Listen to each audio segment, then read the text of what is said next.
നമ്മളെ ഫോഴ്സ് ചെയ്ത് കഴിപ്പിച്ച് അവരെ എന്താ പറയുക വെയിറ്റ് കൂട്ടാനായിട്ടും നമ്മൾ ശ്രമിക്കേണ്ട ആവശ്യമില്ല. ഇതെല്ലാ ഡോക്ടേഴ്സും ഇത് തന്നെയാണ് പറയുന്നത്.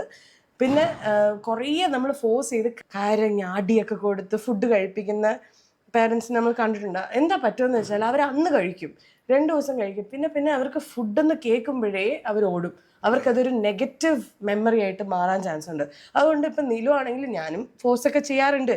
ചിലപ്പോൾ നല്ല നെയ്യൊക്കെ ഒഴിച്ചുണ്ടാക്കുന്ന ഫുഡാണെങ്കിൽ നമുക്കൊരു സങ്കടമല്ലോ, ഇത്രയും നെയ്യും നല്ല കറിയും നല്ല ഇത്രയും ചോറ് എങ്ങനെ കളയും എന്നൊക്കെ തോന്നിയിട്ടാണ് നമ്മൾ പലപ്പോഴും പിള്ളേരെ ഫോഴ്സ് ചെയ്യണം. അപ്പോഴാണ് നമ്മളൊരു കാര്യം ഓർക്കണ്ടേ, എന്തിനാണ് ഈ ഭർത്താവ് എന്നുള്ള സാധനം ദൈവം നമുക്ക് തന്നിരിക്കുന്നത്? ബാക്കി വരുന്ന ഫുഡ് 2 ഉരുളയും 3 ഉരുളയും അവരുടെ വായിലേക്ക് വെച്ചു കൊടുക്കുക. ഞാൻ അതാണ് ചെയ്യാറ്.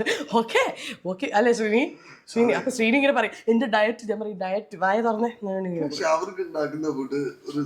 ശ്രീനിക്ക് സത്യം പറഞ്ഞാൽ നിലു കഴിച്ചില്ലെങ്കിൽ സന്തോഷം, ഞാൻ കഴിക്കാം. ഞാൻ പറയാം എന്തിന് ഇത്രയും നെയ്യൊക്കെ കഴിച്ച് നല്ല ടേസ്റ്റ് ആയിരിക്കും, നല്ല കുഴങ്ങിയിരിക്കുമല്ലോ.